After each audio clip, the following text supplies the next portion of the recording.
Imaginez-vous que le plus grand mage noir de l'histoire Pré-Voldemort s'évade spectaculairement de prison pour déclencher une guerre entre le monde magique et les Moldus et que cette catastrophe imminente force des alliances improbables entre ennemis historiques car Fantastic Beasts. The Crime of Grindelwald de David Yates nous plonge dans l'Europe magique de 1927 où Gellert Grindelwald, Johnny Depp, mage noir charismatique et manipulateur orchestrate une campagne de terreur sophistiquée pour établir la suprématie des sorciers sur les non-magiques et Newt Scamander, Eddie Redmayne, magisologiste britannique introverti se retrouve malgré lui au centre de cette guerre idéologique quand Albus Dumbledore, Jude Law, son ancien professeur à Poudlard lui confie une mission secrète pour retrouver Crédence Barbone, Ezra Miller, jeune homme torturé dont les pouvoirs d'Obscuru pourraient déterminer l'issue du conflit et cette quête désespérée mène notre héros réticent de Londres à Paris où il doit naviguer entre loyauté familiale, conspiration gouvernementale et révélations généalogiques explosives. L'histoire commence par l'évasion spectaculaire de Grindelwald du Congrès magique des États-Unis où ce prisonnier exceptionnellement dangereux manipule psychologiquement ses gardiens pour orchestrer sa libération en utilisant ses dons de légilimène pour prédire et contrer toutes les mesures de sécurité et cette séquence d'ouverture révèle immédiatement la sophistication tactique et la cruauté calculée de ce mage noir qui considère la violence comme un outil nécessaire pour imposer sa vision utopique d'un monde gouverné par les sorciers et son charisme pervers lui permet de convertir même ses ennemis à sa cause en leur révélant des vérités dérangeantes sur l'hypocrisie des institutions magiques officielles. Newt Scamander vit paisiblement dans son sous-sol londonien transformé en sanctuaire pour créatures magiques où il soigne des animaux blessés et étudie leur comportement avec une passion scientifique qui révèle sa préférence pour la compagnie des bêtes plutôt que celle des humains et cette misanthropie bienveillante cache en réalité une sensibilité émotionnelle extrême qui le rend vulnérable aux manipulations mais aussi capable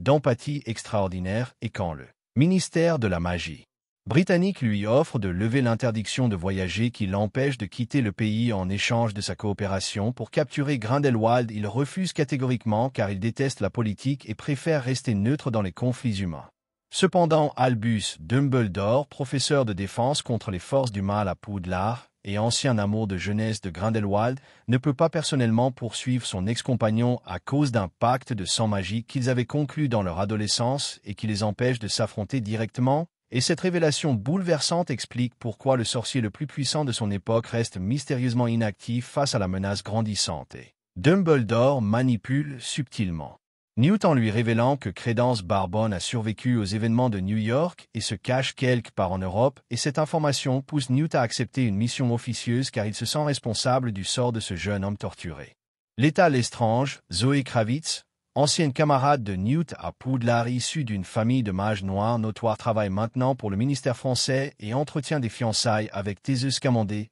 Callum Turner, frère aîné de Newt et Aurore ambitieux, et cette situation triangulaire révèle les tensions fraternelles entre les deux hommes car Theseus représente tout ce que Newt rejette conformisme social, ambition professionnelle et adhésion aux valeurs institutionnelles tandis que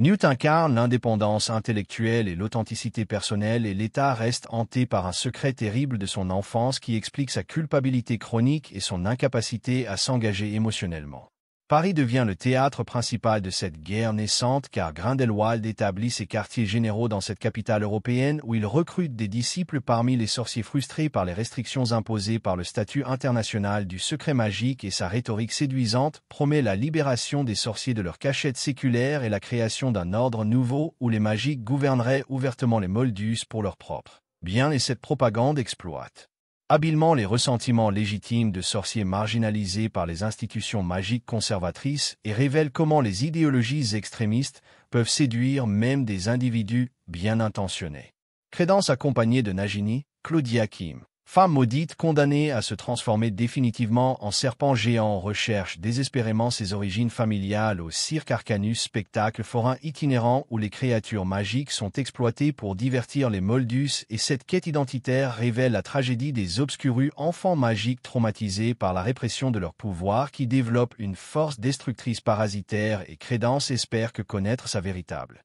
identité l'aidera à contrôler ses capacités dévastatrices, mais cette recherche le rend vulnérable aux manipulations de Grindelwald qui exploite son désespoir pour le recruter. Kinney Goldstein, Alison Sudol, sœur de Tina arrive à Paris avec Jacob Kowalski, Dan Fogler. Moldu qu'elle a ensorcelé avec un filtre d'amour car elle ne supporte plus d'attendre que les lois magiques américaines autorisent leur mariage mixte et cette transgression éthique révèle comment l'amour peut pousser même les personnes les plus bienveillantes à des actes moralement discutables et sa vulnérabilité émotionnelle la rend susceptible à la propagande de Grindelwald qui promet un monde où l'amour transcenderait les barrières entre magique et non magique et cette séduction idéologique démontre la sophistication psychologique de Grindelwald qui identifie les faiblesses personnelles de chaque individu. Tina Goldstein, Catherine Waterston. Aurore américaine poursuit sa propre enquête sur Grindelwald tout en étant émotionnellement perturbée par sa relation compliquée avec Newt qu'elle croit fiancé à l'État à cause d'un malentendu journalistique et cette confusion sentimentale révèle les difficultés de communication entre deux personnalités introverties qui s'aiment sincèrement mais n'arrivent pas à exprimer leurs sentiments clairement et leur réunion parisienne est tendue par ces non-dits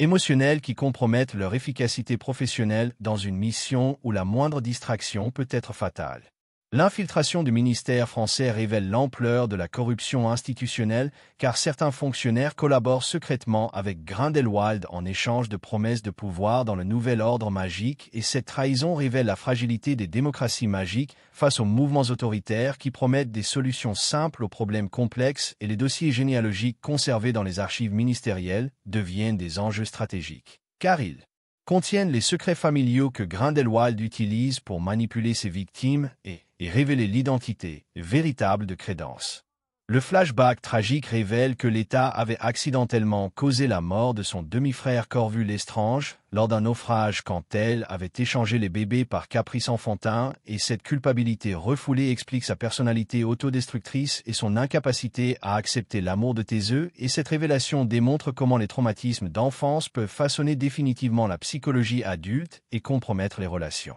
intimes et sa confession publique constitue un acte de courage moral qui la libère psychologiquement mais la rend aussi vulnérable aux représailles de Grindelwald qui exploite impitoyablement les secrets personnels. La découverte que Crédence est en réalité Aurelius Dumbledore, frère caché d'Albus révélé par Grindelwald, constitue le twist généalogique central qui transforme complètement les enjeux du conflit, car cette révélation donne à Crédence un statut familial prestigieux tout en le dressant potentiellement contre son frère et cette manipulation géniale de Grindelwald exploite le besoin désespéré d'appartenance de Crédence pour en faire une arme personnelle contre Dumbledore et cette révélation soulève des questions troublantes concernant les secrets que garde Dumbledore sur sa propre famille et ses motivations réelles dans cette guerre.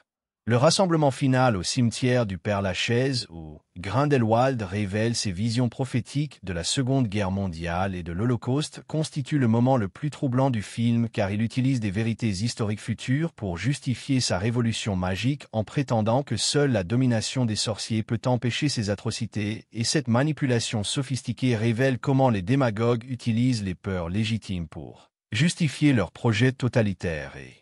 plusieurs personnages sont séduits par cette logique perverse qui promet d'éviter un mal futur en acceptant un mal présent. La bataille finale oppose les aurores internationaux aux disciples de Grindelwald dans une confrontation magique spectaculaire où l'État sacrifie héroïquement sa vie pour permettre l'évasion de Newt et Thésée et ce sacrifice ultime rachète partiellement sa culpabilité d'enfance tout en révélant sa capacité d'amour authentique pour les deux frères Scamandés et sa mort tragique démontre que la guerre contre le fascisme magique exigera des sacrifices personnels considérables et que même les personnages moralement ambigus peuvent trouver la rédemption dans l'action courageuse. L'évasion de Grindelwald avec plusieurs nouveaux disciples incluant potentiellement Ginny révèle que cette bataille n'était qu'un prélude à un conflit beaucoup plus vaste et destructeur et la conversion de Ginny démontre comment les idéologies extrémistes peuvent séduire même les personnes les plus bienveillantes en exploitant leur frustration légitime et ses larmes pendant qu'elle franchit le cercle de feu bleu de Grindelwald révèle qu'elle comprend la nature tragique de son choix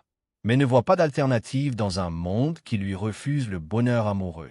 L'épilogue sombre montre les conséquences durables de ces événements car les relations personnelles sont définitivement altérées par les révélations et les trahisons et Newt doit accepter que son désir de neutralité politique est impossible dans un monde où l'inaction équivaut à la complicité avec l'oppression et Dumbledore révèle enfin à Newt l'existence du pacte de sang qui l'empêche d'affronter directement Grindelwald et cette confession révèle l'ampleur de sa vulnérabilité personnelle et sa dépendance envers des alliés comme Newt pour mener cette guerre par procuration. Le message universel de Fantastic Beasts. The Crime of Grindelwald explore les mécanismes de séduction des idéologies fascistes et la difficulté de résister aux démagogues charismatiques qui exploitent les frustrations légitimes pour justifier leurs projets destructeurs, et le film révèle comment les institutions démocratiques peuvent être infiltrées et corrompues de l'intérieur par des mouvements autoritaires sophistiqués, et il suggère que la neutralité politique devient moralement indéfendable face aux menaces existentielles et que les individus doivent parfois sacrifier leur tranquillité personnelle pour défendre les valeurs démocratiques menacées, et que les secrets familiaux et les traumatismes personnels peuvent être utilisés comme armes de guerre psychologique par des manipulateurs experts, et que la vérité historique peut être détournée pour servir des propagandes mensongères.